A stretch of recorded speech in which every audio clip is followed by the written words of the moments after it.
Welcome to the podcast series, Inclusive Research and Innovation in Science, Technology, Engineering and Mathematics. Inclusive research and innovation takes place whenever science, technology, engineering and mathematics scholars actively integrate the diversity of human beings in their work. In doing so, they contribute to inclusive processes and results. Yet, how do we get there? My name is Claudia Werker, and I'm an associate professor at Delft University of Technology in the Netherlands. I host this podcast series on IRI and STEM. Guests of these series have been in the past colleagues from different universities of technology. All of them consider the IRI and STEM principles or explore of how to do so. Today, I have a very special guest. She is coming from the policy side of things. I welcome Frauke Hoss, Policy Officer at DG GROW, working on policy for internal market and industry at the European Commission. She has been working diligently to make products more safe for all kinds of users in the past. Welcome, Frauke. Thank you. Thank you for the invitation. My pleasure. Could you please tell us a bit about your professional background and your activities at the European Commission? So actually, I studied civil engineering at TU Delft and political science at Leiden University. And I hold a PhD in engineering and public policy from Carnegie Mellon in the US. And so after I was a postdoc, I joined the European Commission. And after a few different jobs here, I'm now working in the unit for machinery and equipment. And in this unit, we have, I think, 22 pieces of legislation on industrial products. And so I myself am responsible for lifts, like elevators that all of us use every day, cableways, which are basically ski lifts, partly radio equipment, which also includes, for example, phones and machinery. And so these pieces of legislation are sort of the basis of our internal market in the EU, so that products have the same safety standards, so that, for example, a Spanish product can be sold in Croatia without a problem, so that we really have one market. And that's what we're implementing in our unit. Right. Very interesting. So now, of course, today we talk about diversity and inclusion of human beings. And I know that you have been working on that quite a lot, also winning prizes on that. Could you tell us a bit about your driving force to do what you are doing with respect to diversity and inclusion of human beings? So I'll take a step back to explain the role of standards in our work. So in the European Union, we only set goals. So if you take my elevators in the European law, it just sets the elevator should be safe, or the machine shouldn't crush your fingers. But it doesn't say how, because the state of the art changes regularly. And for many products, it changes literally like 5 years can be a long time. And so since we don't want to change our law every 5 years, the technical specifications are standards that are developed by stakeholders, including industry and academia, at the European standardization organizations, which are CEN and CEN-CENELEC. And so we do a lot on reading these standards to make sure that they actually comply with the laws before we publish them in support of one of our laws. And so I was doing that for lifts, and I got very involved in these things, understanding the system better. And then I realized that many of these standards are still based on a concept from when standardization started. And that is that you have just one dummy or one mannequin, they're called sometimes, to test products. And so that mannequin or dummy obviously has to have dimensions, and that's usually a bit like in car testing. It's often an average man. And then it's a bit the question, average for whom? For a German, for a Maltese? We don't know. And so I had proposed to my head of unit to look into this a bit more in depth, because in our unit alone, we have 3,500 standards. And so there was no way that anyone could open 3,500 standards and check them. And so we ran a study with a consultant who wrote a little script to screen all these standards if there were any anthropometrics in them, so if they were at all related to a user or operator or anything. And then the poor people, they read 300 of these standards, and they made a little overview of whether these standards were inclusive along several dimensions. So one was, for example, that they considered men and women, but also that they considered all the relevant pieces of your body. So it's not just enough to look at your height, but you might also want to look at body position, for example. So is it inclusive in that sense? Then when they had that included, was the data they used representative? So when they said, this mannequin has to be, 180 tall, was that based on data that is inclusive? Then we realized that actually the most difficult part was to find out where that data came from. So in lifts, it just says lifts should be 2 meters high. Nobody knows where that comes from. So there's a bit of a transparency issue as well. And so we did that study and we published it last January in 2024. Online, anyone can read it. And the main outcome actually is, standards are not inclusive, which for us is fixable in the sense we can request the standardization organizations to make inclusive standards. The problem with that is they can't because they don't have the data. So it turned out the actual problem was that there was no data set that is representative for all Europeans. So for example, Maltese and Portuguese are 10 centimeters shorter than Dutch and Swedish. And so there was no data set. And so then, we know that about 200 parameters of your body are relevant. For example, you need to know the width of your ear canal to make earplugs for noisy environments. And you need to know how strong is your jaw to bite off stuff, 200 parameters. And so there were studies like from 20 years ago from Italy and Germany, but they're either outdated, they don't cover the whole EU, and they don't cover all parameters. And so it was quite clear that we needed to do something. And so now, until the end of this year, we are running a feasibility study to see if we were collect this data, what would we have to do? So first they will look at what data is out there. Then they will see what gaps are there. And then they will see what could we do to collect this data. And there's a bit of a trade-off. Do you want to have a complete data set that is comprehensive, but also expensive to collect? Or do you want to have one with less parameters that would be easier to update? So that's a bit the trade-off. So by the end of this year, the statisticians should tell us, how many people we would have to measure, how much you could mathematically derive, and how much it could cost, different options. And then we have to see if we could collect that data. The benefits would be huge. You couldn't just use it for standardization, but for the economy and research more generally, if we had a data set of Europeans and how big and strong they are, we can actually make products for the people. You can only make a good product and a safe product when you exactly know whom you make it for. So that's, large companies have the resources to do the measurements they need themselves, but smaller companies don't. So it would actually also help smaller companies to be more innovative, to be more competitive, and obviously it helps research as well. And all of this builds actually on a study we have done for children. It started before the pandemic, but the problem with children was that children have changed so much over the last 20 years that there weren't any data available at all anymore. So they've done a study on children where they measured 1,400 children in Spain and actually TU Delft in the Netherlands. And so we're building on what we've learned in that study. The same people that did that study are doing the feasibility study now, building on the same expertise. And so that's how we know that there's 200 parameters. And they also invented the testing methods. There was no agreed testing method for a grip strength, for example. There was no machine to test that. So that was already done for children. And so we're trying to recycle those research findings and do something similar and hopefully more comprehensive for adults. Very, very interesting. May I go a bit back? You were already telling us that SMEs would benefit in their competitiveness regarding data availability if you would be able to do this kind of study. And of course, it would be publicly available, all these 200 parameters for very different people within the European Union. Could you also tell a bit about what that would mean for the internal market? Because that is, of course, also something that you are working for.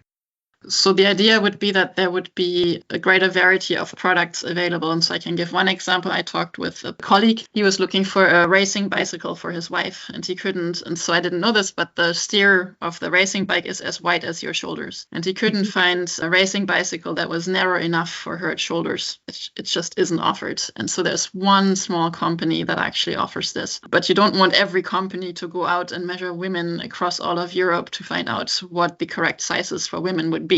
So if that data set was there, companies quite easily could offer, for example, a women's size or two or three sizes for women for racing bicycles, but anything else. And so that's a sports equipment where it's all fun and games, but the same goes for industrial equipment. And I'm thinking especially of called personal protective equipment, which is basically firefighter suits, medical equipment that you wear in the hospital, stuff if you go, to the moon or to the Antarctic, the protective clothing you're wearing in research settings and laboratories, kinds of things. And that's, if you actually knew who you were making these for, it would be much easier to make products that not only fit you, but also are really, really safe. And there are big companies, sport companies, who collect that data. And so their products are incredibly much better just because they actually have measured their clients in a way, right? And so smaller companies cannot afford that. And if you look at, for example, in the pandemic, we realized that the masks didn't fit women well. Our faces are too narrow. And so the eye ISO standard at international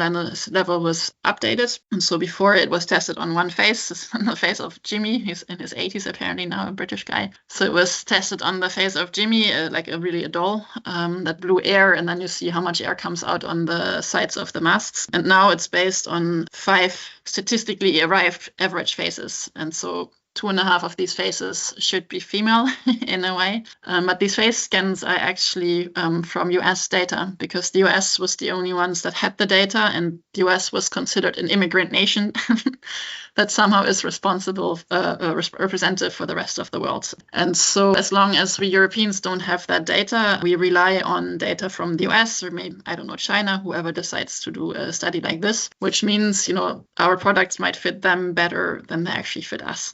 Which would be a bit of a pity. So it's also a competitiveness angle here, and I would hope that for our own single markets, we actually would have the data of our clients to provide products for them. So if I now look into a hopefully bright future, what would be the coolest result to achieve regarding diversity and inclusion in your line of work with, let's say you are able to do the study you envision in a very comprehensive way. So what would you envision as a very, very big win on top of what you were already telling us?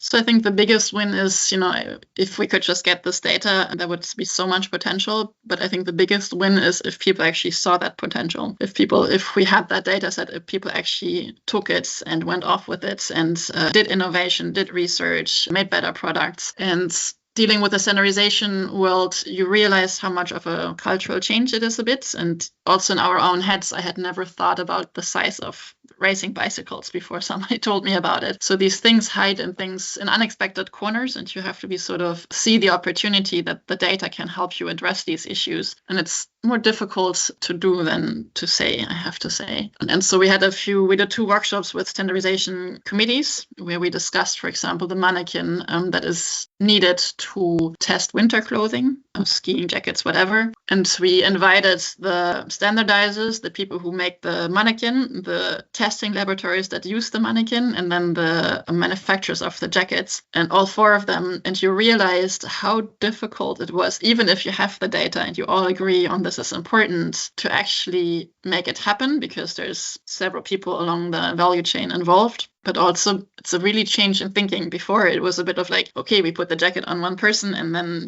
one dummy or one mannequin and we're done. It's not going to work that way anymore. And you get a lot of discussions on, okay, but, it's one dummy, that's cheap. How many dummies then do we need? 5? 10? Like, do we have to test 10 times? It's going to cost a lot of time. It's going to be expensive. Do you just test the medium size of the jacket, or also do you also test the small and the large size of the jacket? Or can you do that with computer models, so that you actually don't have to do 10 physical tests, but you do 1 or 2 physically, you train the computer model and the computer model does the rest? I mean, there were so many parameters to actually then make it happen that, having the data is the beginning, but I really hope that people see the potential and then have the endurance to have those discussions, because it is much more complex than you would think. But everyone agrees on how this should be done and how much is proportionate. A lot of people think it's disproportionate to do this. And so I see a lot of long and tough discussions for every single kind of product category to come. So I hope that we have the endurance to actually see it through to the end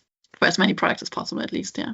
I'm a bit more optimistic than you, because I had the pleasure to talk to 18 project leaders for an EU-funded project called Attract Phase 2. And there we interviewed the project leaders, and they were telling us we are not considering the diversity of human beings to start with. And after 2 years, 10 out of the 18 projects actually did so, because we were asking them about it, and they were very willing to do so. Their major problem was really that they didn't know how. But as soon as they had an idea where this was going, and also how beneficial that would be for different people, but also that they would be able to open up other market areas, they were very willing to do so. The only problem seemed to be that in their heads, they were responsible for research and innovation and not at all for the end users. And that would be a question that I would like to pose to you because of your experience. Do you think,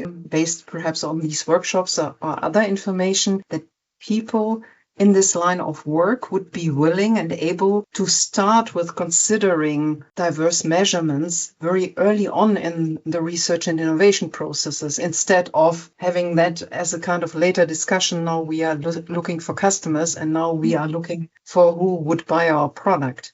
I think there's a lot of willingness to look into it, especially if there's data available. But for manufacturers, it's a balancing act. They have to make money. And so there is limits to what they can do, because they also have to stay competitive. So for example, if you make medical equipment for hospitals and you're a lot more expensive than from another supplier that is not European, because you had to test it on 20 different dolls, then obviously nobody is served. So we have to make sure that the products don't become prohibitively expensive, and that through being based on anthropometric data, that they have the increase in quality or the increase in safety that makes it worth if they cost more. But ideally, they would not cost more. And to make that happen, I think quite a bit of research you'll have to do quite a bit of research to make that happen. And personally, I don't think that's maybe a bit for the statisticians to say, in the feasibility study, but I don't think it will be possible, for example, to test cars for all sorts of body positions and body types. A car is very expensive to crash into a wall. So I think without any innovation in virtual testing, it's not going to be possible. So they have to do that early on. But once they've done that, I think there is so much that could be done. So I think there has to be a bit of a willingness to do this upfront investment to develop these virtual testing things. And then you'll get the fruits later, for sure. But there is a lot of worry that testing of products in Europe will become so expensive that they lose competitive edge, which is a huge topic these days. So we have to tread a bit carefully. It has to be worth the gain and value, and has to be manageable in practice. And so I think that's where a lot of research will come in, to update testing protocols and find ways to do many tests cheaply, which is easier for masks, than for expensive products like cars.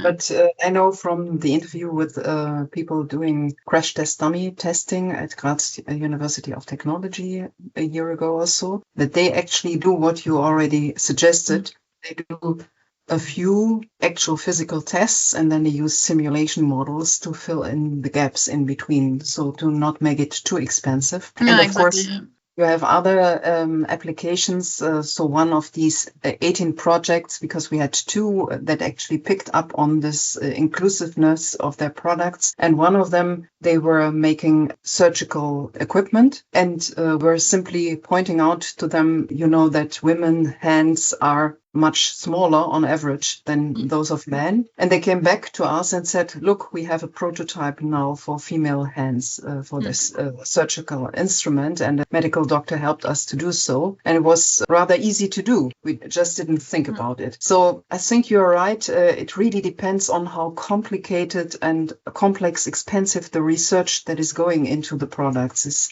going to be. Yeah, that's difficult. I mean, talking about hand sizes. So for example, if you play a piano, you come to a concert hall and there is the piano that's made for average male hands. So if you're a small guy or a woman, the piano is probably too big for you. And so there is a reason why there is less female star pianists, because the piano is too large. But what do? I mean, are you going to provide 6 different pianos? Or I don't think so. So sometimes there's really going to be a change in thinking, or really like some brilliant people necessary to even like low-tech stuff like pianos could be quite challenging. Yeah, indeed.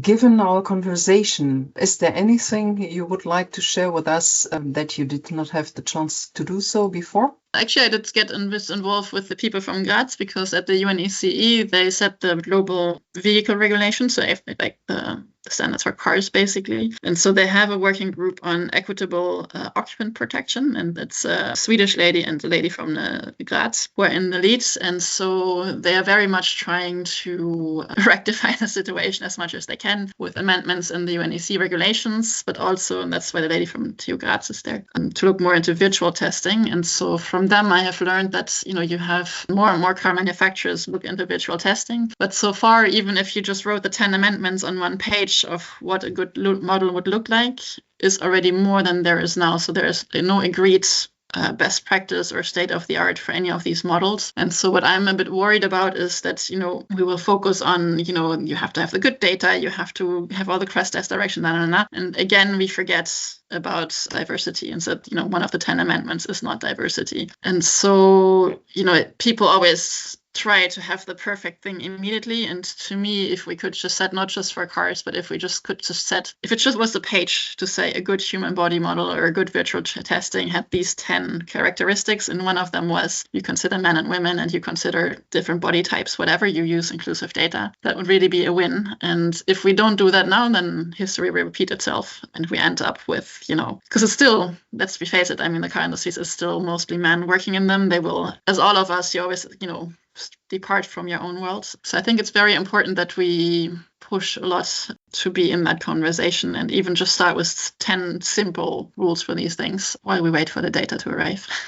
Well, thank you so much for contributing to our podcast series on inclusive research and innovation in science, technology, engineering, and mathematics. Thank you again for the invitation. It was my pleasure.